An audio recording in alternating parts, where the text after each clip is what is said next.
Welcome to Troubleshooting Innovation, a commercial baking podcast, sponsored by JLS Automation, a leader in hygienic primary and secondary robotic packaging solutions for the bakery industry. I'm your host, Joanie Spencer, Editor-in-Chief for Commercial Baking, and I'm spending this season with New Haven, Connecticut-based Chabaso Bakery, a B Corp certified commercial artisan bakery, and we are visiting with various members of the team to explore their journey of becoming a certified B Corporation and how this bakery is using its business as a force for good. This week, I'm talking with Rich Jamesley, Chabaso's VP of Operations and Supply Chain, and Charlie Negaro Jr., President of Chabaso, about the bakery's plans for the future in terms of improving and innovating for a 3-year re-certification. Hi, Charlie and Rich. Thanks for joining me. Hi, Joanie. Hey, Johnny. So we have spent a few weeks really talking in depth about what it took to get this B Corp certification. It's a long and labor-intensive process. And last week, Rich and I had this incredible conversation about what the certification looks like in the operation. But in so many ways, achieving this was just the first step, because in 3 years, you're going to have to get recertified and kind of do it all over again. So can you sort of just first explain to me what exactly a recertification entails? So the B Corp assessment you go through, you have quite a few questions, and then you have to demonstrate your results against those. That then gets certified by the B Lab group. They go through and confirm that you're meeting the criteria and then provide the score. The criteria gets more challenging each recertification. So we will need to be better than we were in this past certification. And over the next 3 years, we'll continue to evolve how we do business in order to attain that recertification. Yeah, it's not a one and done. And it really sets your bar higher and higher every time, right? Yeah, I think when you become a company, you become a company and, you just continue. But when you're a B Corp, every 3 years, you have to validate that you are meeting all those criteria that they have for being a B Corp. And knowing that the criteria changes and gets more challenging each time means you have to get better. And you have to have a continuous improvement process within your organization to evolve and attaining that recertification every 3 years. Rich, we closed out last week by saying 3 years goes by really fast. So happy 2023. You've got 2 years left now. Have you already started planning for your recertification, and sort of what does that look like? What we're looking at is at the various platforms, and I think we have some exciting things that we're working on from a people standpoint, which really is how we're going to invest in our people to make them better, which will obviously make Chabaso a stronger organization. And I'll just add to that, having someone like Rich, who has been a part of a B Corp before, is just invaluable, to be overly honest. After we got certified, there's an extent of like, okay, now what? Having someone on the team with the experience in manufacturing that Rich has and the experience with B Corp is, among a lot of things, comforting. I think, as we mentioned last week, it's this constant struggle and process to improve. And this is almost like a whole new challenge to continue to improve and evolve. Everyone needs to play a role now. So part of what we're going to be doing is setting up these cross-department committees and establishing really like actual clear goals. And I think that one of the aspects of the B Corp certification that was really a helpful tool for us, or the compass that we talked about, was my dad's always tried to treat everybody like family in the company, but it's always, to some degree, it's lacked a focus. And, to be measured means you have to have a focus. We think that these kind of buckets of improvement that we're going to have going forward are just going to continue to be our hiring strategies, improving our environmental footprint, and then getting into, what impact can we have on our regional supply chain. It really takes you from a mindset of here's what we want to be into this is what we are. Yeah. And even before that, it's a yes and like even before that, it requires you to get shaken out of like the day-to-day firefighting. As Rich mentioned, it's not big steps, it's tiny steps. And those tiny steps happen every single day. If you can just get your head above water like a little bit so you can kind of be intentional about how you're reacting to those tiny steps, they build into something big over a long period of time. That process of collaborating and building something is what really gets me excited about going to work. Even on our toughest days, kind of keeps us all in the game, so to speak. Yeah. Okay, I want to take a second, Charlie, and sort of talk about Rich like he's not here. Sorry, Rich. But, you mentioned like what a key team member he is. And I just want to, again, point out like what incredible find to be able to bring someone on your team with not only 40 years of experience in the industry, but also someone who came from, and I mentioned it last week, Rich didn't just come from another B Corp. I mean, he came from the standard bearer B Corp in the baking industry, and in my opinion. How does having Rich on this team really help that mindset of, just like you said, like, woohoo, let's celebrate for a minute. We did it and high five. Now back to work because the work's just starting. How does having Rich, how is that a game changer for you? Rich started with us in January of 2022, but I've known about Rich for probably like 2 or 3 years through some of our advisors and then some consultants that work for us. The baking industry is relatively tiny, so everybody knows everybody. Our last few years, I come into our like CapEx meetings, and our engineering consultant, this guy named Tom Kors, who was also consulting down with Rich, would come and say, hey, there's this guy Rich, and he's doing all this stuff. Those stories build into, without you realizing, you're like, yeah, I got to meet this guy. How do I find a Rich? Tom called me one day and said there was an opportunity to meet Rich, and that it was also an opportunity to possibly hire Rich. And Tom called me at like 6 o'clock in the morning on his way to another meeting. And even just the process of getting to know Rich was, I would say, unique to meeting other people. And I think when you kind of meet someone, whether it's going to be a friend or an employee or a coworker or something, you kind of go, yep, like this is, we're in cahoots here. So the process of getting to know Rich, being introduced to Rich was great. And then the value of having someone who has been there, done that, but who is also open. There's zero, this is the way it's been done, so let's do it, or this is the way I did it here, so let's do it that way.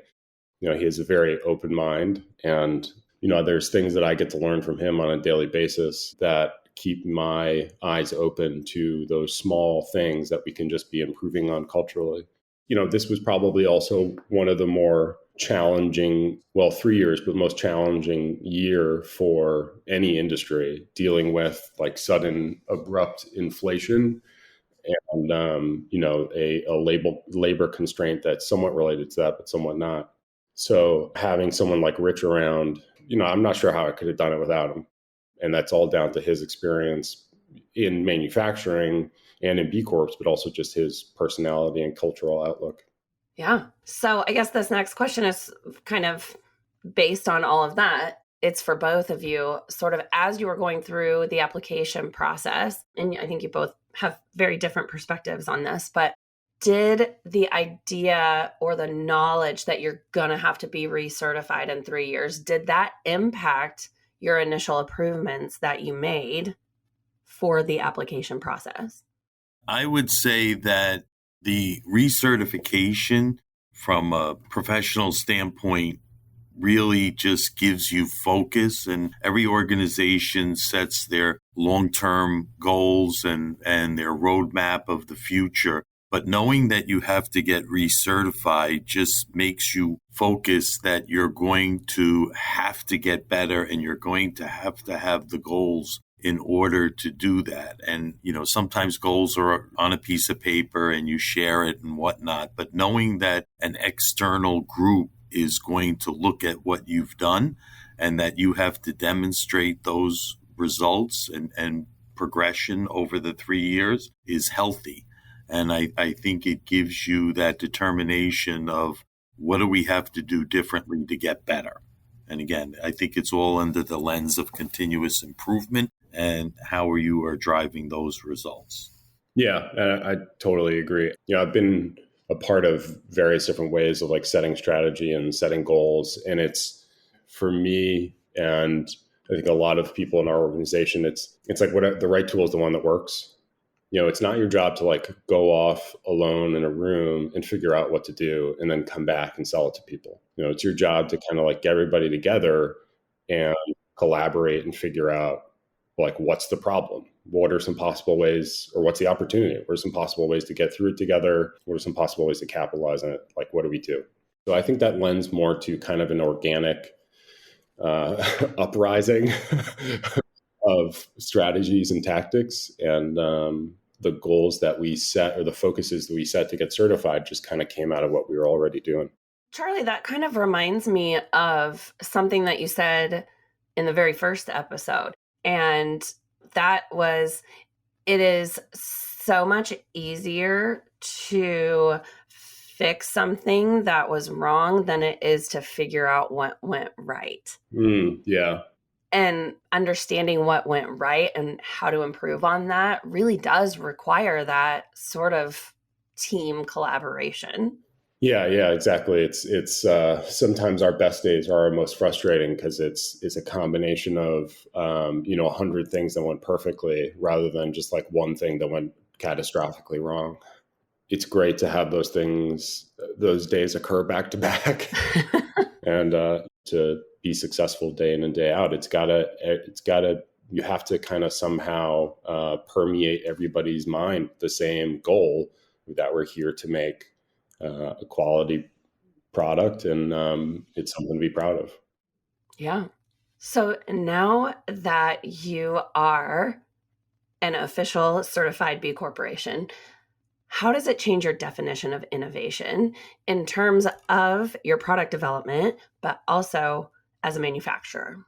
Yeah, I think that, one of the pieces that many organizations, as we've gone through the tight labor availability, have gone to automation. And I think that in particular in the artisan bread, the use of our people to make that bread special, which is also part of the innovation process, products that we are making available, both new as well as our existing, is a key to our success. And that's why investing in our people is a key piece that we are going after. We believe in investing in our people. And I'll just add from the manufacturer side, there's daily reminders that, what the benefits of having a collaborative working environment. And I think last week, Rich mentioned that through this challenging year, we've been able to improve our throughput. Another piece that has come out of 2022 is that we've always had very good throughput, but our team came together this year and came up with new ways of asking for longer lead times from our customers. And Rich has been working with scheduling, and when we sit down with a customer this past year, all of the conversations are around price.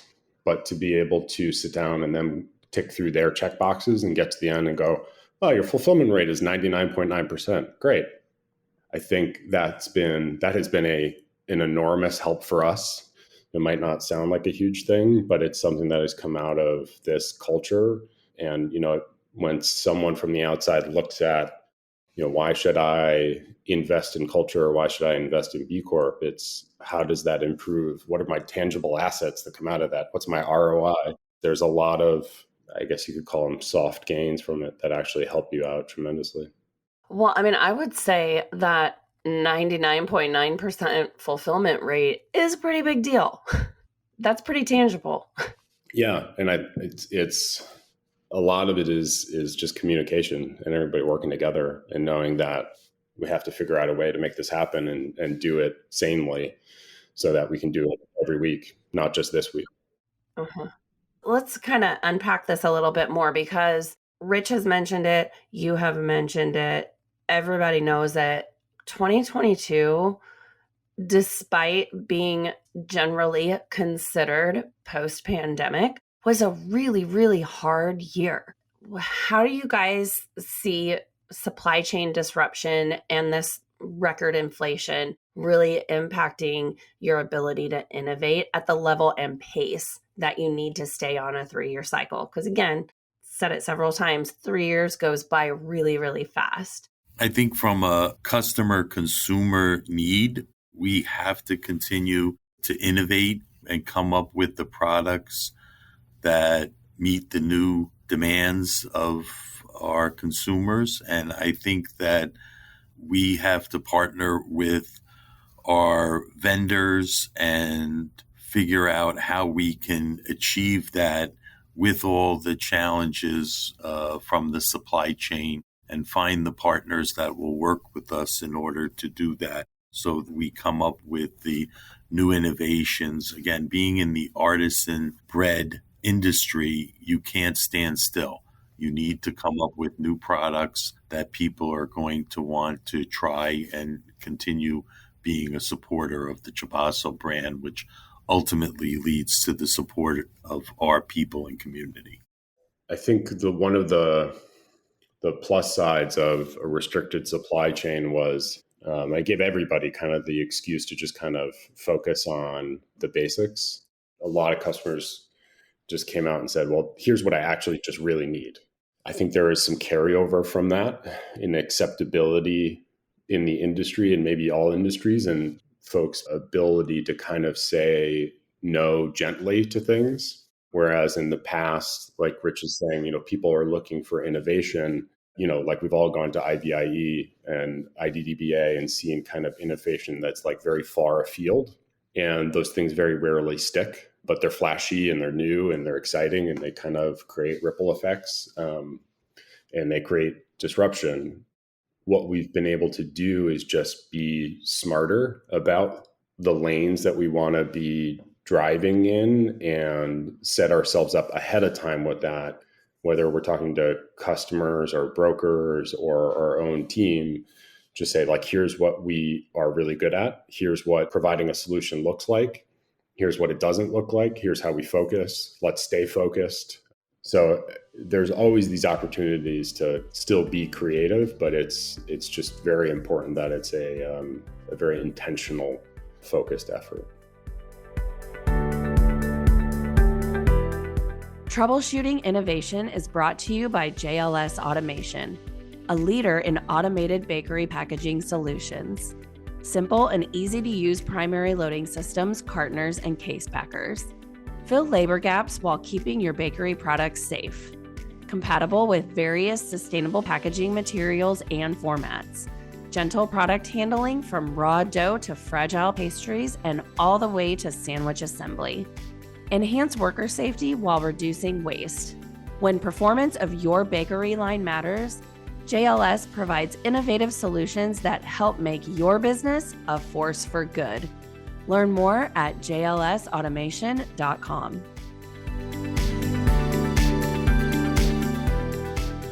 Everybody's dealing with supply chain and inflation. Everybody. No one's immune to it. But then Chabaso is in a relatively unique position because you've got those challenges. You're an artisan bread manufacturer, so that comes with its own unique set of challenges. And now you're a B Corp, and that has its own set of unique circumstances. So when you put all of those things together, how does that impact what you're looking for in your supplier partners? And how does it impact, especially as a B Corp and looking through it, that lens, how does it impact who you're choosing to work with and what those requirements are? And I'm thinking from an equipment standpoint as well as an ingredient standpoint. I think one of the, and this might dovetail off of your last question, I think when I was in the courting stages with coming to Chabaso, one of the things that fascinated me was Reed and Charlie were looking at regional grains. Quite frankly, I didn't realize how many regional grains were available here. But as we went through the 22 challenges of supply chain, it could not be an initiative that we could take on at that particular point. But I think that as we go forward, in particular from a 3-year lens, we will further pursue and find partners within the regional grains, which will be a great innovation for an artisan bread that will show our B Corp as well as our company beliefs in utilizing partners who are from the area, which really gets into the planet initiative of B Corp. I think that's, our experience over the last year or two has affected how we look at that. When we first started to think about, putting regional grains into what we do, there's a lot of challenges there. But, coming out of the last year, we're like, oh, we think this could work in these specific ways where it creates meaningful impact and is also something that's accepted by a consumer or a customer or retailer. And I think as we look at, these smart partnerships, whether they be between us and a retailer or us and a vendor, it's, everybody's still looking for the same thing. I interact mostly with our retailers and it's, they're looking for the best possible product at the best possible price. And, they're looking for a great service, someone that's going to pick up the phone and help them walk through and solve their problems. We try to stick with people or we try to stick with partners, whether they're retailers or vendors, that you can see eye to eye on challenges when they come up, because they are going to come up. You can't expect everything to go perfectly. So it's, you get to know people really quickly.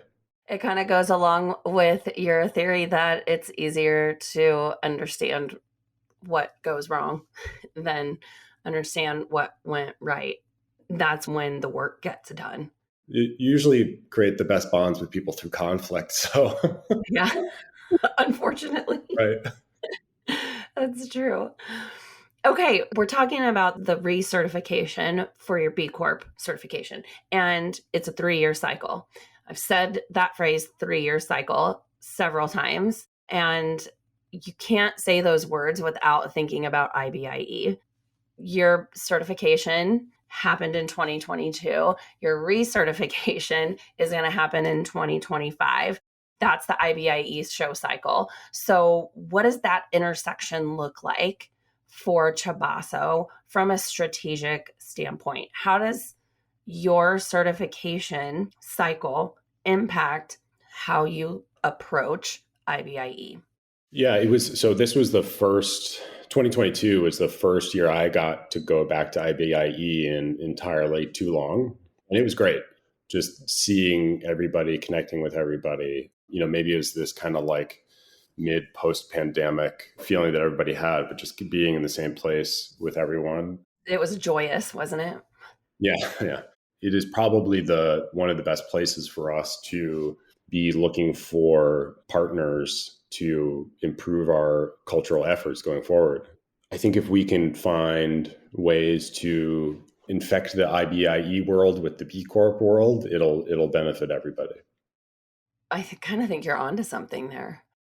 There has to be some way to infuse B Lab as an organization or B Corp in terms of its standards into IBIE somehow.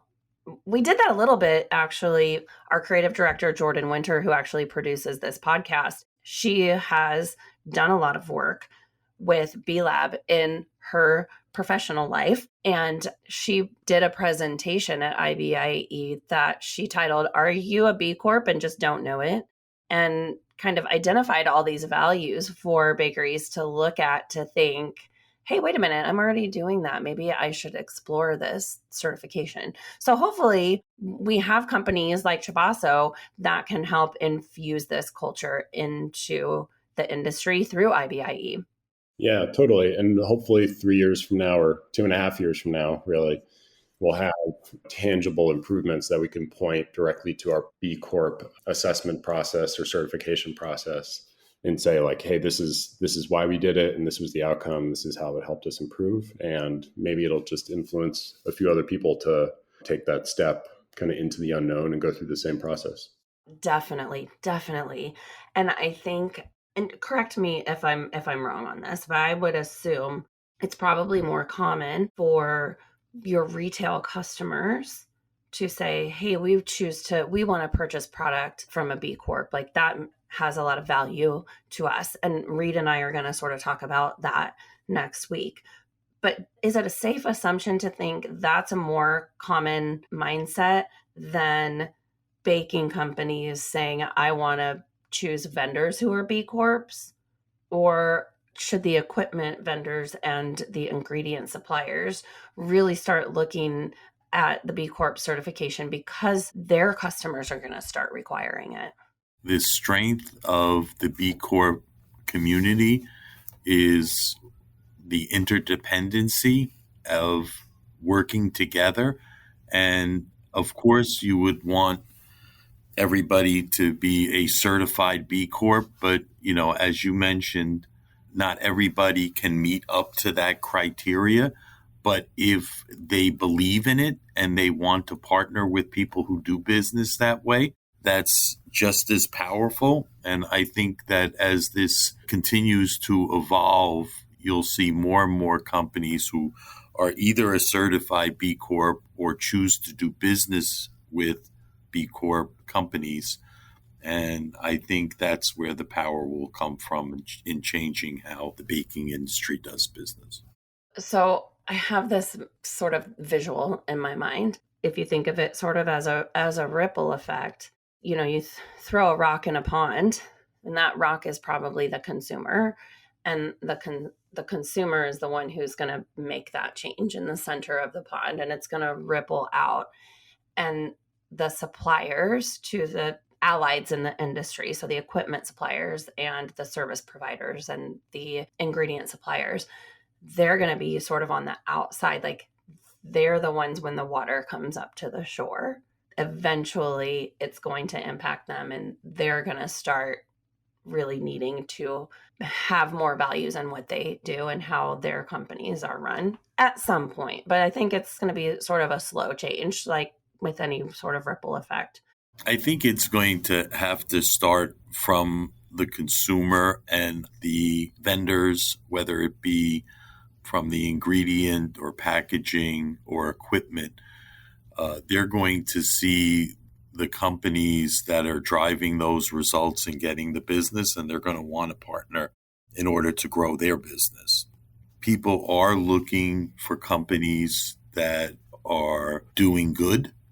And I think the certification on your package that you're a B Corp says that. And I think more and more people are understanding the badges that are on packages now, which are a variety. But I think those badges really mean something as far as how the company does business. Yeah, I agree with Rich that it's a consumer driven. The people with the dollars are making the choices. But at the same time, like when you sit down with a retailer and they say like, "What are you guys doing?" and you tell them in earnestly what you've been doing in the last year, not because you were expected to be asked the question, but just what you've been doing. And B Corp comes up and you talk about what we've been doing to get that certification, and their eyes light up because they connect with it. Yes, they get to communicate to their customers and that helps, but they're engaged. And I think there's this kind of groundswell is just coming from a societal movement towards people are much more connected to what they're spending their money on. And that's both just the consumers that are going into these stores, and it is the people who are making the decisions in the stores.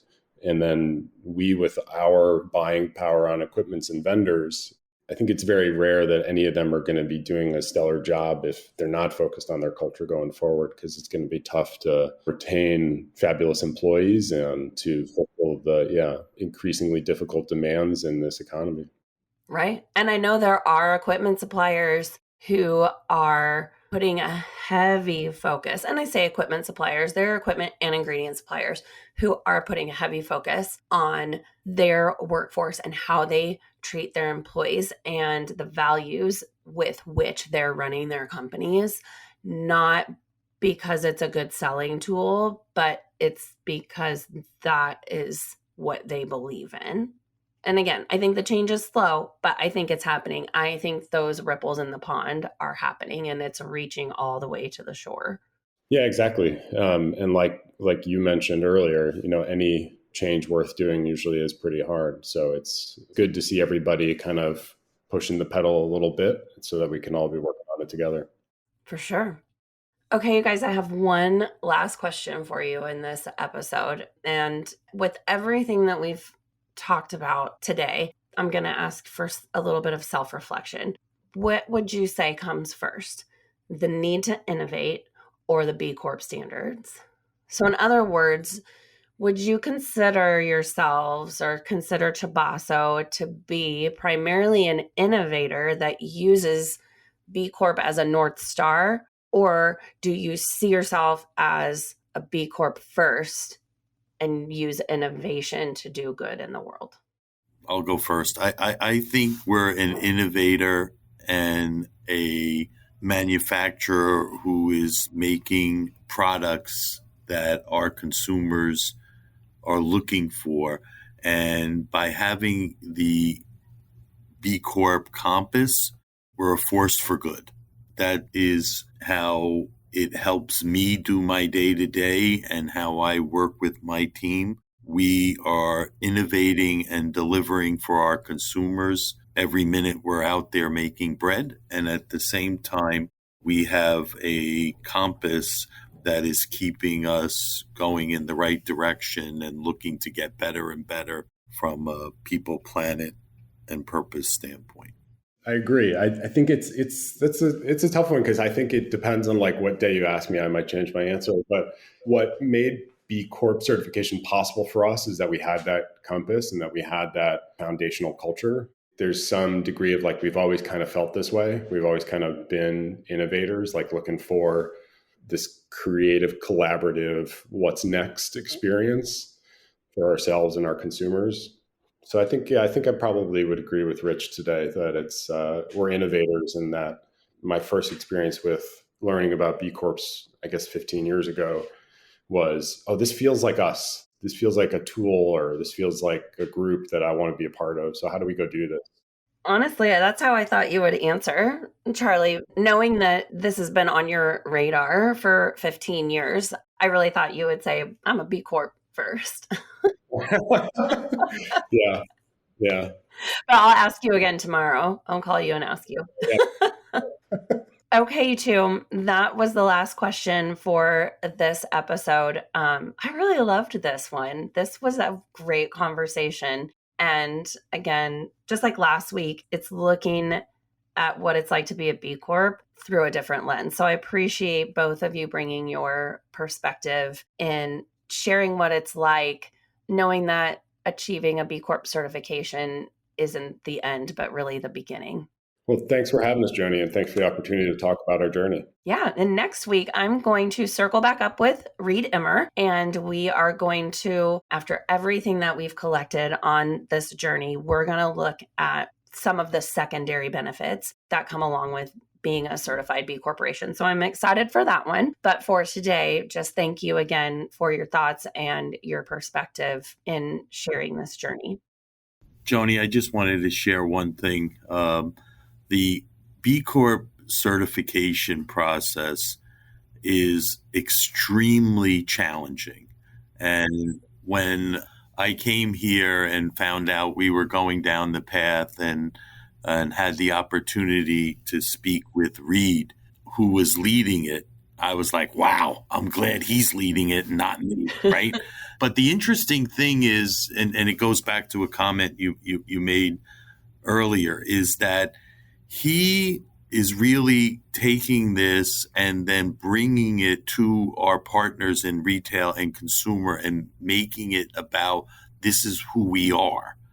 And, a lot of times it comes from, I'll call it the back end of the supply chain, but he's the tip of the spear telling what Chabaso is all about. And him being the leader of the certification process just says how much he's committed to it. And it's been my pleasure coming and working with him and him shouldering a big chunk of the process of getting it done. So thanks, Reed. Oh my gosh. I mean, I don't know that there is a better endorsement. Definitely. Yeah. And let's just call it what it is. Reed is the B Corp certification rock star. He's my star. Thank you for that, for adding that postscript. I think it's perfect, and it is a perfect setup to tease the conversation that he and I are going to have next week, because while you can't go into it thinking about what the secondary benefits are, you have to be pure in your intention. There are some great things and sometimes unexpected things that come out of it that help make your company even better. So I'm looking forward to that. And I just, again, can't thank you both enough for this incredible conversation today. Yeah, thanks again, Joanie. Thank you, John. Thank you for listening to the Troubleshooting Innovation podcast, and a special thank you to our sponsor, JLS Automation.